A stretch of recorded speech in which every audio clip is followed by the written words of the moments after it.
எப்படியும் ஒரு கேஸை வாங்கி கொடுத்துருவீங்க போல இருக்குது.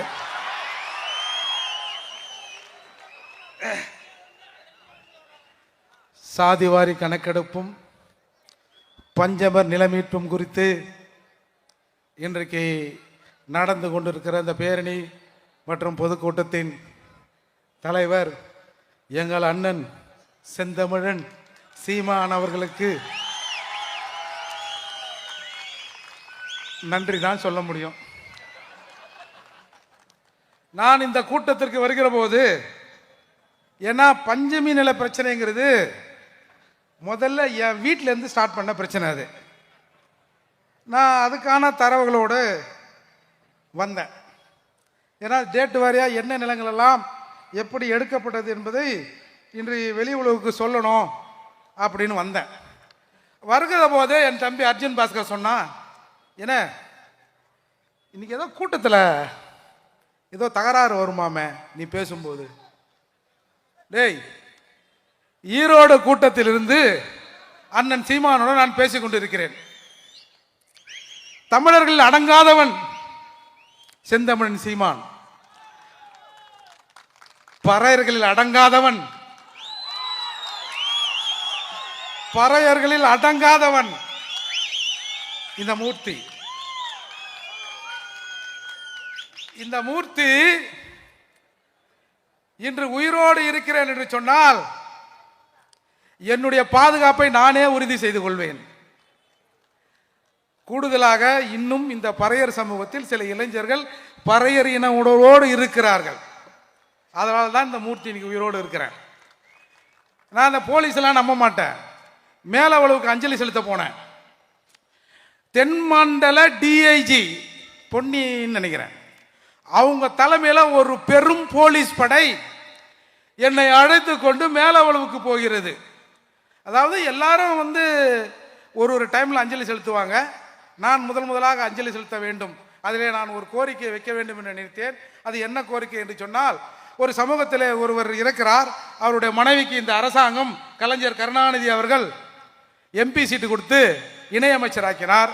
எங்கள் சமூகத்தில் ரோட்ல ஒரு 7 பேர் செத்தான். இவன் புருஷன் ரோட்ல தானே செத்தான், நீ சாலை பணியாளர் வேலை செய்யுமா அப்படின்னு ரோட்லேயே நிற்க வச்சார் கருணாநிதி. இந்த உண்மை எனக்கு லேட்டாக தெரிஞ்சது. நான் போனேன். அப்போ தென்மண்டல டிஐஜி தலைமையில் என்னை அழைத்து கொண்டு ஒரு பெரும் படை போகுது. அந்த படை சொல்லுது, வேண்டாங்க திரும்பி போயிடுங்க. கொஞ்சம் பேர் ஒரு மாதிரியா இருக்கிறாங்க, ஒரு 50 பேர், வேண்டாங்க.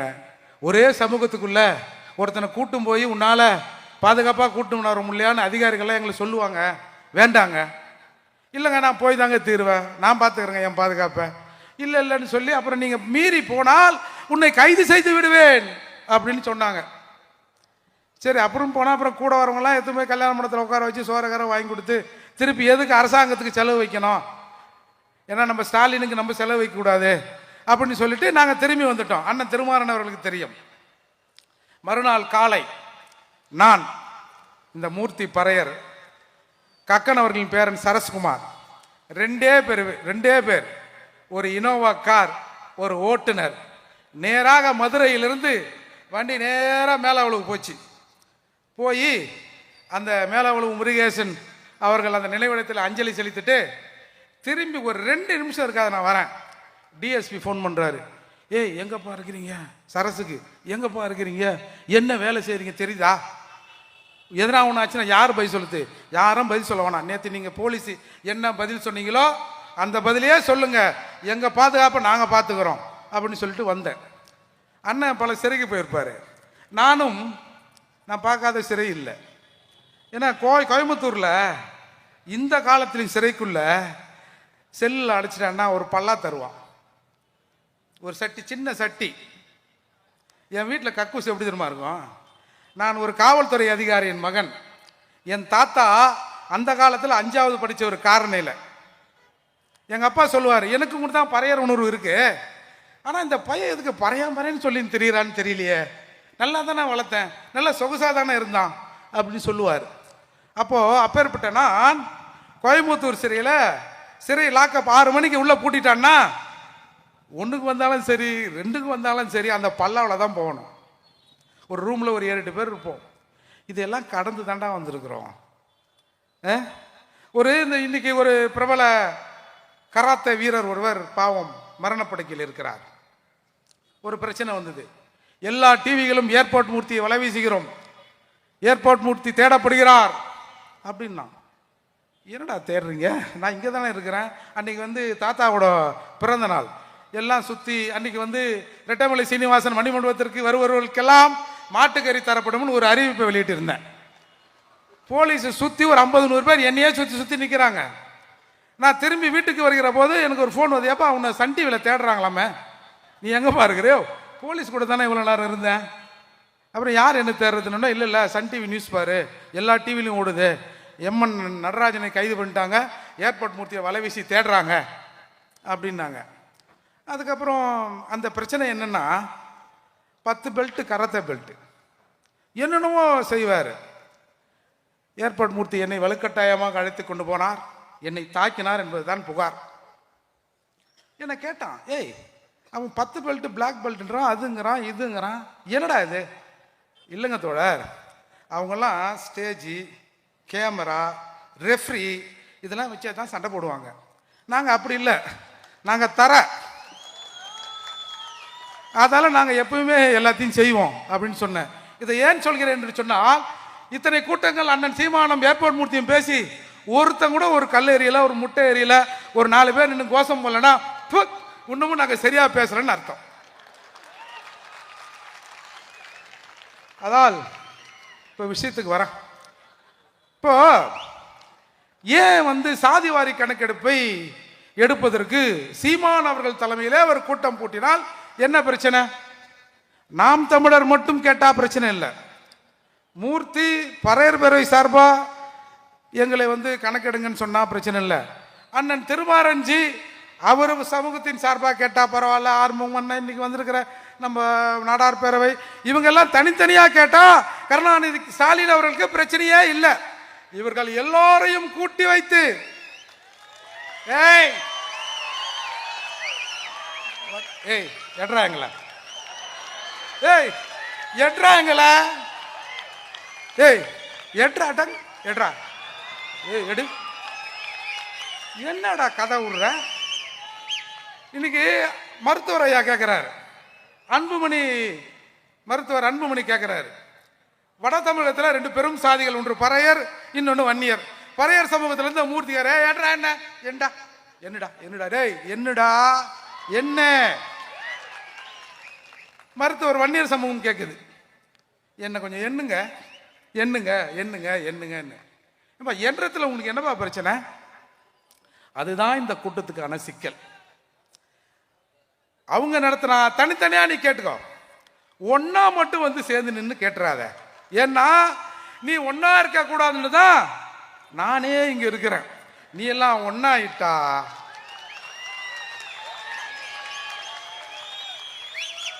ரொம்ப தூரம் இல்லை, இதோ இருக்கிறது ஓங்கோல்.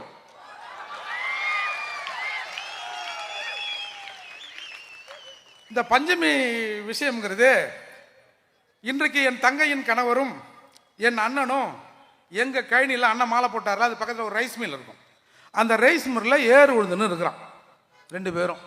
அப்போ அன்றைக்கு என் அத்தை மகன் அவர், அதாவது இந்த பஞ்சமி நில விவகாரத்தை கையில் எடுத்து போராடி கொண்டிருக்கிற தீபன் சக்கரவர்த்தியின் தம்பி அவர். 2 பேரும் வெறும் ஜட்டியோட ஏறு உழுதுன்னு இருக்கிறான். ஒருத்தன் ஒரு 25 ஏக்கர் வாங்கியதா சொல்லி வரப்பு போட்டுக்கினே வரான். சரி, அந்த முண்டம் அவன் மாமல்லபுர பள்ளியில் ஒரு ஓவிய ஆசிரியர், அவன் திமுக காரன், அவன் ஒரு புரோக்கர். மன்னிக்கணும், புரோக்கர்னா நீங்கள் வேற எதுவும் நினைச்சிடாதீங்க, லேண்ட் புரோக்கர். ஏன்னா எல்லாமே வில்லங்கமாகவே இருக்குது இன்னைக்கு வார்த்தை, லேண்ட் புரோக்கர். அவன் ஒன்று என்னோட அத்தை பிள்ளையும் எங்கள் அண்ணனும் உழுதுட்டு போன பிறகு நைட்டில் போட்டுருந்தா கூட பரவாயில்ல, பகல்லையே வரப்ப போடுறான். இவன் 2 பேரும் நான் கையில் ஊழ்ந்துனுக்கிறேன், ஏன் கையில் நீ வரப்ப போடுற, யாரா நீ அப்படின்னு. நான் இந்த மாதிரி திமுக, நீ எந்த காவாக இருந்தா என்னடான்னு அடி பிச்சு எடுத்துடுறானுவோம். 2 பேரும் சேர்ந்து அவனுங்க சும்மா அரைக்கறி 1 கிலோ மாட்டுக்கிற தின்றவன்லாம் இல்லை. எங்கள் தாத்தாவுக்கு 5 அண்ணன் தம்பிங்க. அப்படியே வீட்டு வாசலில் ஒரு பெரிய குழி தோண்டி இருக்குமா, பெரிய அடுப்பு இருக்குமா, அணையா விளக்காய் அதில் மாட்டுக்கறி வெந்து கொண்டே இருக்குமா. அப்பேற்பட்ட பரம்பரை நாங்கள். வச்சான் வெளுத்தான் 2 பேரையும், அந்த வாத்தியாரை.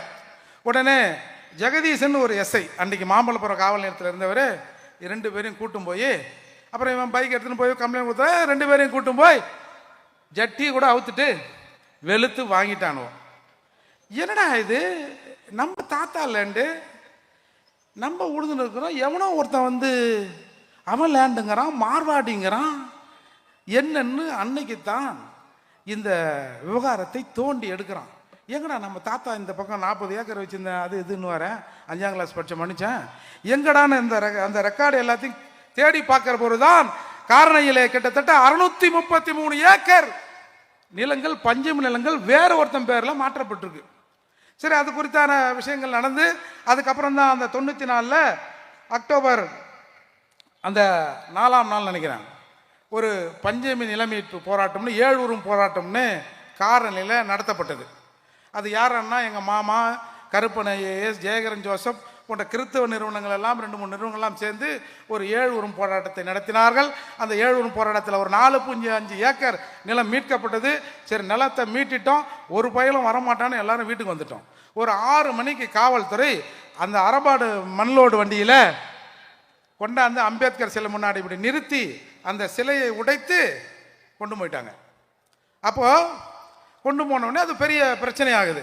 ஏன்னா நாங்கள் அம்பேத்கர் எங்களுக்கு உயிர் இல்லை, அதால்.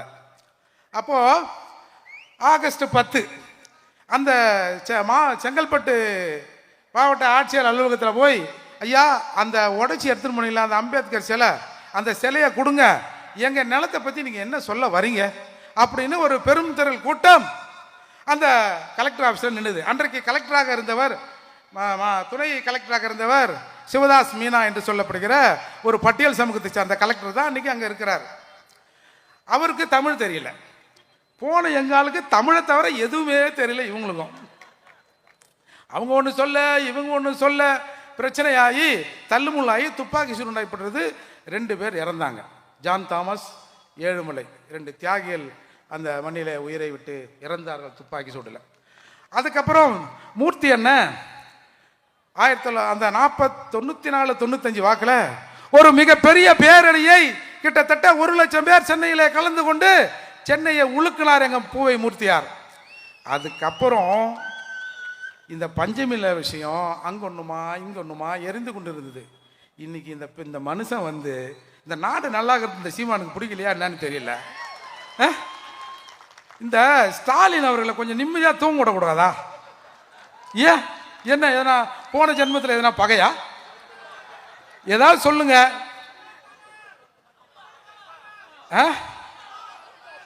பகை இருக்கோ? ஏதாவது திருச்செந்தூர்ல போய் ஏதாவது ஒரு யாகத்தை பண்ணி ஒரு பரிகாரத்தை வேணா பண்ணி விட்டுருவோமா? எதுக்கு? பாவம், அவரே உடம்பு சரியில்லாமல் இருக்கிறான்றாரு. அந்த மனுஷனை இந்த மாதிரி தூங்க விடாம பண்ணா நல்லா இருப்பாரா? செந்தமீன் நல்லா இருக்குதா இது? எனவே இப்படி பூவை மூர்த்தியாருக்கு பிறகு இந்த பிரச்சனையை யார் கையில் எடுத்தது என்று சொன்னால் செந்தமன் சீமான் எடுக்கிறார். செந்தமன் சீமான் எடுத்தார் என்பதை விட நாங்கள் இங்கிருந்து பாபர் மசூதி கட்டுறதுக்கு போவோம் ட்ரெயின்ல. டிசம்பர் 6 என்னது அம்பேத்கர் நினைவு நாள், அப்புறம் ஏதோ இஸ்லாமியர் சம்பந்தப்பட்டது ஏதோ ஒரு நாள், அதை கூட கொடுத்துட்டோம். இங்கிருந்து போவோம். பாய்மார்களுக்கு நாங்கள் கோயில் கட்டி தரோம். இங்கே 633 ஏக்கர் 12 லட்சம் ஏக்கர் வந்து இந்த நாட்டில் கிடக்குது. அதை கேட்கறதுக்கு ஒன்றும் இல்லை. போனோம் மசூதியை கட்டுறதுக்கு. இப்படியெல்லாம் இருந்து கொண்டிருந்த போது ஒரு பறையர் சமூக மக்களின் ஒரு ஆதித்தமிழர்களின் விஷயத்தை மீதி தமிழர்களை வைத்து பேச வச்சார் தெரியுமா? அதுதான்டா இங்க சிக்கல்.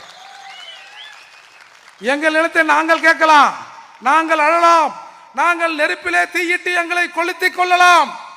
ஆனால் இந்த பஞ்சமி நிலத்தை மீட்டு அரசே கொடு அப்படின்னு எந்த ஊர்த்தெழுத்தமிழர்களும் சொல்லிவிடக் கூடாது.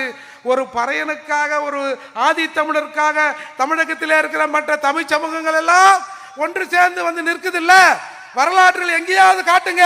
இல்ல இந்தியாவில்,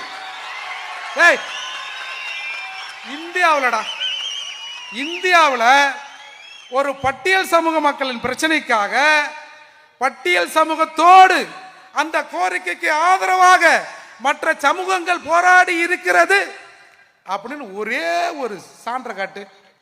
அண்ணன் சீமனை நாளைக்கு அதை விட்டுற சொல்ல, ஏன்னா ஏற்கனவே ஒருத்தர் பண்ணிட்டாரு போதுன்னு. ஆக இப்ப இந்த பிரச்சனை வருமா வராதா?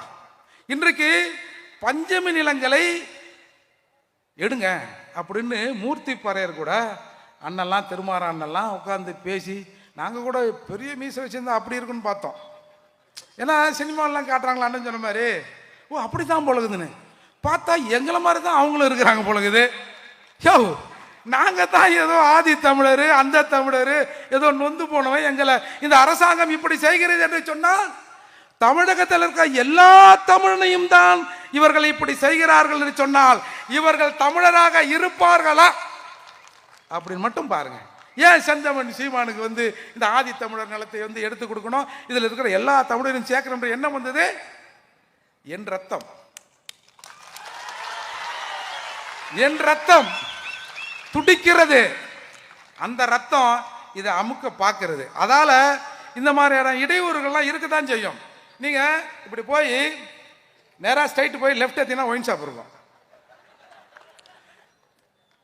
போன ஞாயிற்றுக்கிழமை இந்த ஒயின் ஷாப்ல என்ன சேல்ஸ் ஆச்சுன்னு பாருங்க. இந்த ஞாயிற்றுக்கிழமை இந்த ஒயின் ஷாப்ல என்ன சேல்ஸ் ஆகுதுன்னு பாருங்க. டேய், ஒரே ஒரு 1000 ரூபாய் அதிகமாக இருந்தா அண்ணனை இதோட ஒயின் ஷாப் பக்கத்தில் கூட்டமே போடாதீங்கண்ணா அப்படின்னு சொல்லிடலாம். ஆனா நீ அங்க கொஞ்சம் வியாபாரத்தை ஏற்றிருந்தீன்னா அண்ணனுக்கு பர்மிஷன் கொடுப்பாங்க. பரவாயில்ல, டாஸ்மாக் வியாபாரத்தை சீமான் ஏத்துகிறார், நம்முடைய வருமானத்தை சீமான் ஏத்துகிறார் அப்படின்னு கொடுப்பாங்க. இப்போ நீங்களாம் இப்படி இருந்தீங்கன்னா எப்படி? நான் அண்ணன்கிட்ட கூட கேட்டேன், கொஞ்சம் சைஸாக போட்டு பார்ப்போம். ஏன்னா கூட்டத்தை எப்படின்னா 10 மணிக்கு முடிப்பீங்களா 9:30க்கு முடிப்பீங்களா? இல்லை, ஏன்னா உங்களுக்கு தெரியும்ல எல்லா கூட்டமும் எப்பா எழுந்து போறான் பார், எழுந்து போறான் பார், சீக்கிரம் முடிங்க முடிங்க 9:30 ஆயிடுச்சு அப்படின்னு பல திராவிட கூட்டங்களில் பேசுவது நாம் கேள்விப்பட்டு இருக்கிறோம் அல்லவா? அண்ணன் சொன்னார், இல்லை நான் 10 மணிக்கு தானே முடிப்பேன். ஏன்னா 10க்கானே? ஆமாண்ணே 10க்கு தானே முடிப்பேன் அப்படின்னு சொன்னார்ல. அப்படி நீங்க அரசாங்கத்தோட ஒத்துழைக்கலன்னா உங்களுக்கு எப்படி அரசாங்கம் ஒத்துழைக்கும்? இது என்ன நியாயம் இது? அதால் இன்றைக்கு இந்த பஞ்சமி நில விஷயங்கிறது அரசாங்கத்துக்கு ஒரு பெரும் பிரச்சனையா இருக்கு. நான் என்ன சொல்றேன், இந்த 12 லட்சம் ஏக்கர் கலெக்டர் கொடுத்தாரு, இதெல்லாம் உங்களுக்கு தெரியும். இப்போ சீமான் இந்த போராட்டத்தை எடுத்த உடனே சிலர் பேச, ஆமா ஆமா சீமான் பெரிய இவரு, இந்த போராட்டத்தை எடுத்த உடனே மறுநாள் இந்த நிலத்தெல்லாம் கவர்மெண்ட் கொடுத்துரும், அப்படி கொடுத்துற போகுது அப்படின்னு சொல்றான். கொடுக்க வேண்டாம், கொடுக்க வேண்டாம். இந்த போராட்டத்தின் வெற்றி எதில் தெரியுமா இருக்கு?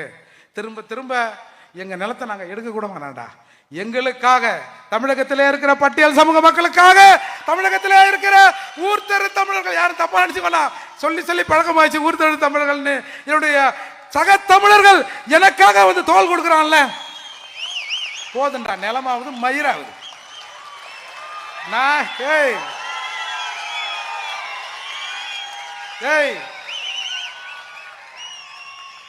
நாங்க பிரிச்சு கொண்டாத பிரிக்கின்ற காலம் வரும். அப்போ கன்சிராம் சொன்னாரு, சாதிகளாய் சேருவோம், சாதியாய் சேருவோம், சாதிகளாய் சேருவோம் சொன்னாரு. அப்போ தமிழர் நிலத்தை, தமிழகத்தில் இருக்கிற தமிழ்நாட்டின் வளங்களை எல்லாம் தமிழர்கள் பிரிச்சு கொள்வோம். நீங்க ஒன்னும் கவலைப்படாதீங்க, உங்களுக்கு உரிய பங்கும் உண்டு.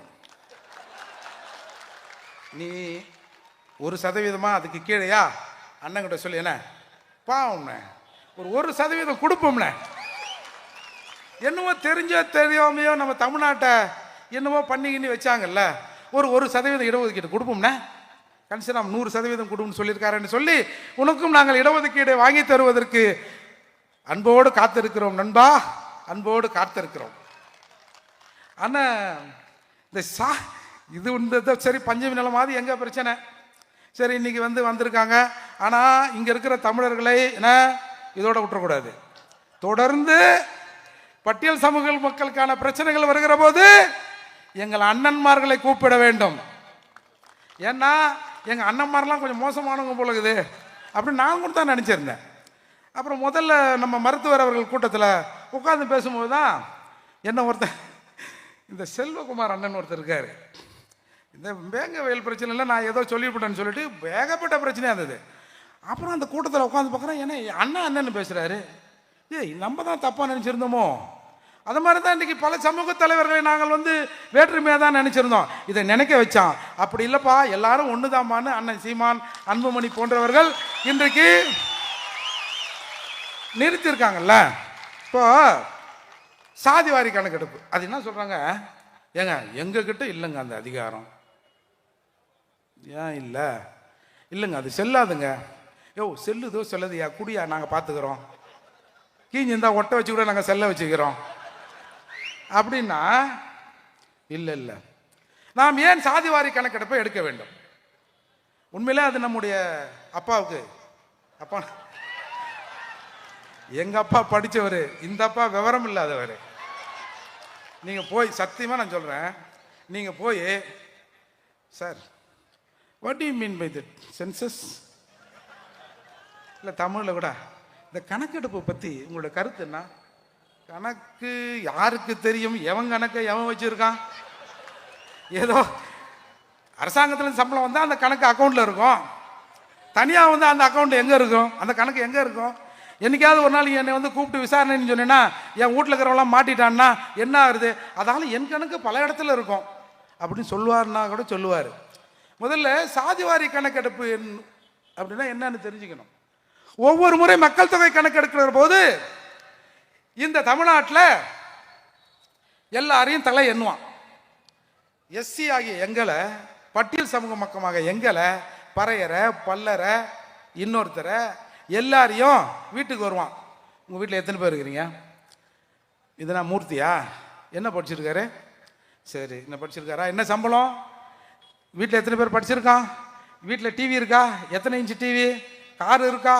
பைக் இருக்கா? ஆண்டு வருமானம் எவ்வளோ? அப்படியா? வேறு யாராவது இன்கம் சோர்ஸ் எதனாவது இருக்கா? பிஸ்னஸ் ஏதாவது பண்ணுறீங்களா? சரி, இவ்வளோ தானே. உங்கள் அசட் என்ன? இதெல்லாம் கணக்கு பண்ணி போயிடுவான். பக்கத்து வீட்டில் ஒரு வன்னியரோ, ஒரு தேவரோ, வேறு யாரோ நாடாரோ யாராவது இருந்தால் அவங்க வீட்டில் எத்தனை பேர் இருக்காங்க அப்படின்னு எண்ணிங்கன்னு போயிடுவான். இதுதான் மக்கள் தொகை கணக்கெடுப்பு. சாதிவாரி கணக்கெடுப்பு சென்சஸ் ஸ்டேட்டஸ், அது சென்சஸ் இது ஸ்டேட்டஸ். இதெல்லாம் நம்ம தலைவருக்கு தெரியாது. என்னன்னா, என்னை என்றாங்கல்ல, என்னை கணக்கு பண்ணுறாங்கல்ல, மூர்த்தி என்ன படிச்சிருக்க, உனக்கு என்ன வருமானம், உன் வீட்டில் என்ன காருக்குதா, டிவிக்குதா, 2 பொண்டாட்டிக்குதா, எதையாவது கேட்குறாம்ல. அத மாதிரி எல்லா சமூகத்துக்காரனையும் அந்த ஸ்டேட்டஸை எடுப்பாங்க. எடுத்து இது ஏன் எடுக்கிறான்? இந்த சாதிவாரி கணக்கெடுப்பிற்கு நீதிமன்றங்கள் எல்லாம் ஒரு காலத்தில் எதிராக இருந்தது. இன்றைக்கு நீதிமன்றமே சொல்லிடுச்சு, ஏம்பா 1ஆம் கிளாஸ்ல எடுத்த சட்டையை கூட்டாத 10ஆம் கிளாஸ்ல போட சொல்லுங்களேன், சரியா இருக்குமா? வயிறு பிதுங்கி நிற்குது பார் அப்படின்னு நீதிமன்றம் சொல்லிடுச்சு. ஏன்னா இந்த கடைசியாக தமிழகத்தில் எடுக்கப்பட்ட சாதிவாரி கணக்கெடுப்பு என்பது 1931 எடுத்திருக்காயா. எல்லாரும் எப்படி இருக்கான் அப்படின்னு பார்த்து 1931 எடுக்கப்பட்டு இன்றைக்கு இடஒதுக்கீடு நடைமுறைப்படுத்தப்படுகிறது என்று சொன்னால் அது அந்த 1931 தான். இன்னைக்கு எவ்வளோ பேர் கூடியிருப்பான், எவ்வளோ பேர் குறைஞ்சிருப்பான்ல. ஆகவே நீதிமன்றங்கள் ஒரு பார்வையை சொல்லியது, இந்த சாதிவாரி கணக்கெடுப்பை நீங்கள் எடுங்க, எடுத்தாதான் இந்த இடஒதுக்கீடு கடைசி வரை போகிறதா போலையான்னு தெரியும். எனவே சாதிவாரி கணக்கெடுப்பு எடியா இந்த இடஒதுக்கீட்டில் மாற்றணுமா மாற்றக்கூடாதா அப்படின்னு நாம் ஒரு ஸ்டடி பண்ணணும்னு ஒரு கருத்துக்கு நீதிமன்றம் வந்தது. அதன் அடிப்படையில் தான் தமிழகத்தில் இருக்கிற எல்லா சாதி சமய மக்களும், என்னுடைய அன்பு சகோதரர்கள் எல்லோரும் எப்படி இருக்கிறாங்கன்னு இப்போ கணக்கெடுப்பு எடுத்தா அடுத்த 10 வருஷத்தில் நான்லாம் முன்னேறேன்னா பின்னாடியே இருக்கனால அப்படியே தாங்க இருந்தேன் அப்படின்னு அரசாங்கம் என் மீதான ஒரு கவனத்தை செலுத்துவதற்கு ஒரு வாய்ப்பு இருக்கும். எனவே இவனுக்கு இடஒதுக்கீடு பத்துதா பத்தலையா, தேவையா தேவையில்லையா அப்படின்னு தெரியாமையே 1931 எடுத்த கணக்கெடுப்பை வைத்துக்கொண்டு இங்க கதை விடுறான். அதால சாதிவாரி கணக்கெடுப்பை எடுத்துக்கலான்னு பீகாருக்கு நீதிமன்றம் அனுமதி வழங்கியது. நம்முடைய தமிழக முதல்வர் சொல்கிறார், பீகாரில், நான் தான் சொன்னல ஏற்கனவே அப்பாவுக்கு ஒன்றும் தெரியாதுன்னு, சட்டமன்றத்தில் சொல்கிறார், பீகாரில் எடுத்த சாதிவாரி கணக்கெடுப்பு செல்லாது அப்படின்னு இன்னைக்கு சொல்லிட்டாங்க. எப்பா சரியா கேட்டியாப்பா? என்னப்பா இப்படி சொல்ற? பீகாரில் சாதிவாரி கணக்கெடுப்பு 99.9% மக்களை எண்ணிவிட்டோம் என்று இடஒதுக்கீட்டை சில அட்ஜஸ்ட்மெண்ட் செஞ்சாங்க. அதைத்தான் நீதிமன்றம் அந்த உரிமை உனக்கு இல்லை அப்படின்னு சொல்லிச்சு. எனவே இங்க பீகார், கர்நாடகா, ஒரிசா, ஆந்திரா, தெலுங்கானா, ராஜஸ்தான், லாட்டரி நினைக்காதீங்க, சத்தீஸ்கர் இவெல்லாம் செஞ்சு முடிச்சுட்டான். நீங்க ஒன்று தெரிஞ்சுங்க, இந்தியாவில் இருக்கிற எல்லா மாநிலங்களிலும் எதிர்கட்சிக்காரன் அந்த மண்ணின் மைந்தனாக இருப்பான், அந்த ஊருக்காரனாக இருப்பான். ஆளுங்கட்சி அந்த ஊர் அந்த மாநிலத்தை சேர்ந்தவராக தான் இருப்பான். இங்கே மட்டும்தான் மாறி மாறி மாறி மாறி வருது. இந்த இந்த மாறுதலை நிறுத்துவதற்குத்தான் செந்தமிழன் சீமான் வருகிறார். யாரும் தமிழகத்திலே வாழலாம், ஆளுகிற அந்த தகுதி, அந்த உரிமை தமிழனுக்கு மட்டும்தான் இருக்கிறது என்பதன் அடிப்படையில் இன்றைக்கு வந்திருக்காங்க. அதால கலவரங்கள் வர வேண்டும், மூர்த்தி பேசக்கூடாது. சீமான்னா ரொம்ப ஓவரா பேசுறாரு, வந்தாலே விட அப்படின்னு சீமான் பேசுகிற போது 4 முட்டை அடிங்கப்பா, மூர்த்தி பேசுகிற போது 4 கோஷமாவது போடுங்கய்யா. குறைஞ்சபட்சம் இன்றைக்கு பட்டியல் சமூக மக்களின் கடைசி இறுதி போராட்டம் என்ன தெரியுமா? வயிறு வலிக்க கத்துவோம், வீர வணக்கத்தை போடுவோம். எப்பா மாப்பிள்ளை, டே வயிறு வலிக்குதுரா, கண்ணு கலங்குதுரா, கடை எந்த பக்கம்டா அப்படின்னு சொல்லிட்டு போராட்டத்தை நிறைவு செய்து போய்விடுவோம். அப்படி இருந்த நிலையில் இன்றைக்கு உங்களுக்காக நாங்கள் இருக்கிறோம், இங்கே இருக்கிற தமிழ் சமூகங்கள் இருக்குது என்று அண்ணன் ஒரு வழிகாட்டி இருக்கிறார். இதை இந்த பட்டியல் சமூக மக்கள், பட்டியல் சமூகம் என்றைக்கும் மறக்காது. நாங்கள் ஏதாவது என்றைக்காவது ஒரு உதவி செஞ்சா கூட இந்த சமூகம் அவர்கள் பின்னால் நிற்கும். இன்றைக்கு இத்தகைய ஒரு மாபெரும் உதவியை செய்திருக்கிற செந்தமிழன் சீமான் அவர்களையும் இந்த கூட்டத்திற்கு வந்து எங்கள் கோரிக்கைக்கு, அதான் முக்கியம், இந்த பட்டியல் சமூக மக்களின் கோரிக்கைக்கு ஆதரவு அளித்து இந்நேரம் இங்கே முழங்கிக் கொண்டிருக்கிற என்னுடைய அத்தனை தமிழ் சகோதரருக்கும் என் மனமார்ந்த நன்றி. அதால இந்த தமிழர்களில் அடங்காத சீமானையும் பறையர்களில் அடங்காத மூர்த்தியையும் தயவு செய்து விட்டுறாதீங்க. விட்டீங்கன்னா உங்களை இல்லைங்க, அரசாங்கத்தை சொல்றேங்க, எதிரிகளை சொல்றேன், விட்டுறாதீங்கயா. ஏன்னா திராவிட கட்சிகள் சேரிக்கு எதிரானவை, திராவிட கட்சிகள் சேரிக்கு எதிரானவை, அதிலும் திமுக சேரியின் நிரந்தர எதிரி.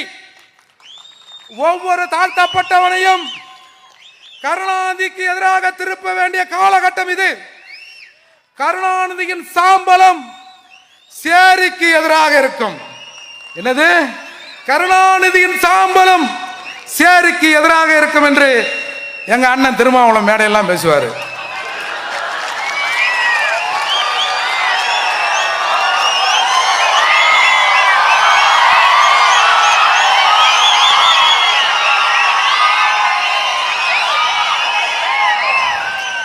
திராவிட கட்சிகள் சேரிக்கு எதிரானவை, அதிலும் திராவிடம் என்று பெயரால் வருகிற எராமிச சொராமிச அவன் வந்தவன் போன இவன் எல்லாரும் சேர்த்து திமுக இன்னமும் சேரியின் நிரந்தர எதிரியாக இருக்கிறது.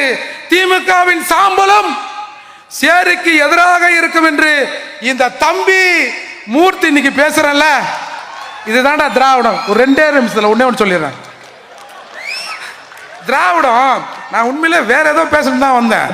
ஏங்க திராவிடம் என்ன தெரியுமா பண்ணுங்க? I know you are PM,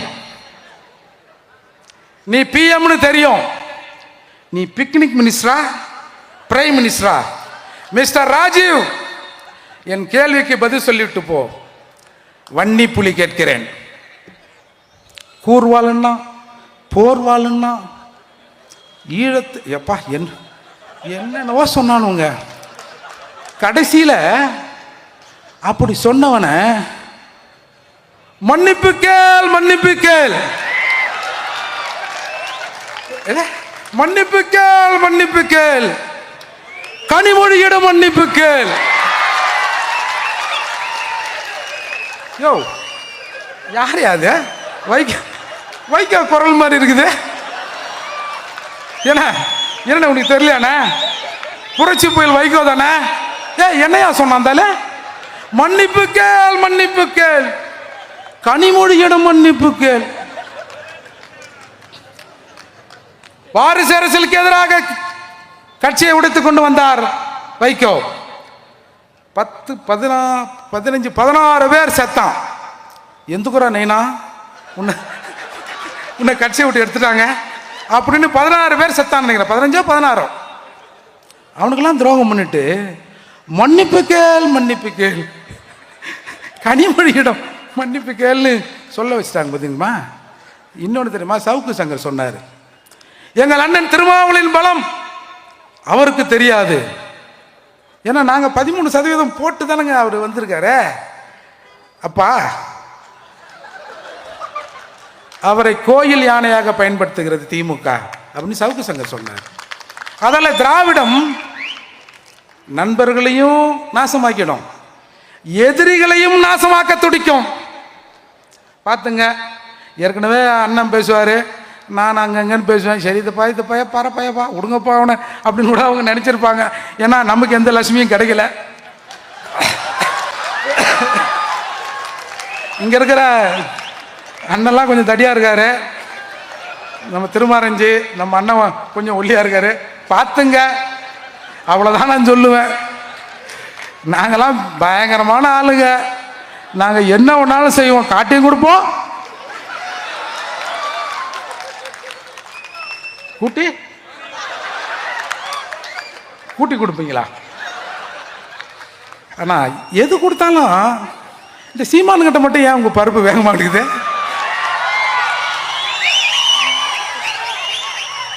எதுனா ஒன்று சொன்ன ஆமாடா, ஆமாம், என்ன இப்போ என்ன, ஆமாம் ஆமாம், என்ன என்ன என்ன, ஆமாம் ஆமாம், என்ன அது, ஆமாடா ஆமாடா ஆமாடா. என்னடா இப்போ பிரச்சனை உங்களுக்கு? ஏய் ஏடா இருந்தாலும் இதை சொன்னால் அடங்குவார்னு பார்த்தா ஆமாம் ஆமாம் ஆமாம், வேற எதனா இருக்குதா? இல்லை பேசுறதுக்கு பாயிண்ட்டு, வேற எதுவும் தப்பாக நினச்சிருக்காதுங்க. ஹேய் நீயா நீயா உங்கள் வீடா அப்படின்னு வேற அந்த மனுஷன் கேட்டு தொலைஞ்சிட்டாரு. அதால நாங்கள் ஒரு பக்கம் தமிழர்களை 11% மொக்கையாக்கி கொண்டு இருக்கிறோம். அண்ணன் சீமான் நெஞ்ச நிமித்து கொண்டு ஆமா ஆமா அப்படின்றாரு. என்னடா கதை இது அப்படின்னு இன்றைக்கு திராவிடம் கதி கலங்கி இருக்கிறது. எனவே நம்முடைய தமிழர்களே, இந்த தமிழ் தேச அரசியலின் கடைசி நம்பிக்கை எங்கள் அண்ணன் செந்தமிழன் சீமான். 2026 சீமான் முதல்வராவாரா?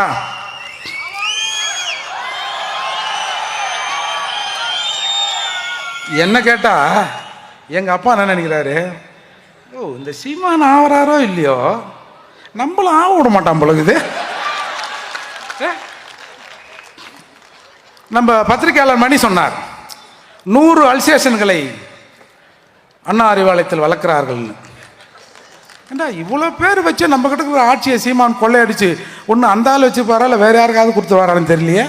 எப்படியோ நம்மகிட்ட இந்த ஆட்சி அதிகாரத்தை சீமான் விடமாட்டார் என்பதன் அடிப்படையில் தான் இன்றைக்கு சீமான் மீது ஏகப்பட்ட அலிகேஷன் வைக்க. என்ன வேணாலும் சொல்லுடா, ஆமாடா ஆமா ஆமா. இன்னைக்கு கூட நான் ஞாயிற்றுக்கிழமைனா ஒரு 1.5 கிலோ மாட்டுக்கறி சாப்பிடுவேன். எவ்வளோ? 1.5 கிலோ ஒரு ஆளா. ஆமாம் அப்படி தான் இருப்போம். என்னப்பா என்னடா என்னடா என்ன யாரா நீங்க? முதல் கல்லை ஏறி பார்ப்போம். ஒரு யோகியா நாம இதை பேசக்கூடாது தான் பார்த்தோம். இதை பேசக்கூடாதுன்னு என்னை ஒருத்தன் வந்து ஃபோன் பண்ணி என்ன சாதி அரசியல் பேசுறான்னா அதை சொல்லிடலான்னு பார்க்குறேன். ஒரு 2 நிமிஷத்துல ஒரு பேரை சொல்லி என்கிட்ட சொல்றான், தெரியுமா? நான் தெரியலையேங்க. தெரியாதா? ஆமாம் ஆமாம் யூடியூப்பில் பார்த்துருக்கேன், நேர்லேயும் வருவாங்க. எனக்கு இன்ட்ரெஸ்ட் இல்லைங்க. என்னன்னு சொல்கிறேன்? ஐயா எனக்கு இன்ட்ரெஸ்ட் இல்லை. என்ன சாதி அரசியல் பண்ணுறீங்க? இல்லை உன்னை வச்சு அந்த அரசியலாக பண்ண சொல்கிறேன் என்ன அப்படின்னு சொன்னேன். அதால் நாங்கள் இதுக்கப்புறம் நாங்கள் செஞ்ச போய் செய்யலையோப்பா, நீ சொல்கிறியா? ஆமாம் இப்போ என்னடா? ஆமாம் ஆமாடா ஆமாடா ஆமாடா ஆமாம் என்னப்போ அப்படின்னு சொன்ன பிறகு இப்போ என்னடா பண்ணுறதுன்னு ஒன்றும் புரியல அவனுங்களுக்கு. அதால தான் இந்த மாதிரி தமிழருக்கு கூடினான்னா எதையாவது கல் அடிக்கிறேன், பாட்டில் விட்றேன், ஒரு கோஷம் போட போகிறேன், கல் அடிக்க போகிறேன். இதெல்லாம் கடந்து தாண்டா வந்திருக்கிறோம். ஒன்று, தமிழனில் சீமானை கொன்னுடுங்க, பறையெல்லாம் மூர்த்தியாக கொன்னுடுங்க. உங்களுக்கு எந்த பிரச்சனையும் இருக்கா சாமி, அதை செஞ்சிருங்க. ஆனால் அதை செய்யறது அவ்வளோ சுலபம் இல்லை சாமி. ராசா தப்பா மட்டும் வந்துடுறாரு ராசா. கத்தி வெட்டாது ராஜா, துப்பாக்கி சுடாது ராஜா, வச்சுக்கணும் தான் ராஜா சுடணும். பல துப்பாக்கியில் வைத்து கொண்டிருந்த போதே சிறைக்கு வரவங்களாம் சாவறான். துப்பாக்கி வெடிக்காது ராசா, துப்பாக்கி வச்சுக்கிறவன் தான் வெடிப்பா ராசா.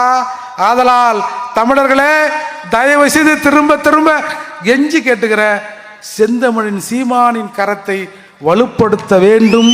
அது காலத்தின் கட்டாயம். வெயிலில் எப்படி தர்பீஸ் பழம் உடல் சூட்டை தணிக்க தர்பீஸை கொடுக்கிறதோ, ஏன் மழை காலத்தில் கொடுக்காம வெய்ய காலத்தில் கொடுக்கிறதோ, அதை போல காலம் பெற்று தந்த செந்தமிழன் சீமான், தமிழ் தேசியத்தின் தவப்புதல்வன் எங்கள் அண்ணன் செந்தமிழன் சீமானின் கருத்தை வலுப்படுத்துங்கள். நீங்கள் ஓட்டு போடுறீங்களோ அது ரெண்டாவது. மற்றவங்க இந்த மாதிரி ஒரு ஆள் வந்து சொல்கிறாரியா தமிழ்நாட்டை தமிழன் தான் ஆளணும்னு, நம்மளை வேற ஒருத்தனை ஆள்றானான்ற கருத்தையாவது தமிழகத்திலே இங்க இருக்கிற தமிழர்கள் விதையுங்கள். அது ஒரு நாள் ஒவ்வொரு விதையும் செந்தமிழன் சீமான் சீமான் சீமான் என்று மரமாக தமிழகத்திலே முளைத்து நிற்கும். நன்றி, வணக்கம். எங்கள் தமிழ் தேசிய பேராசன், தமிழ் தேசிய பேர்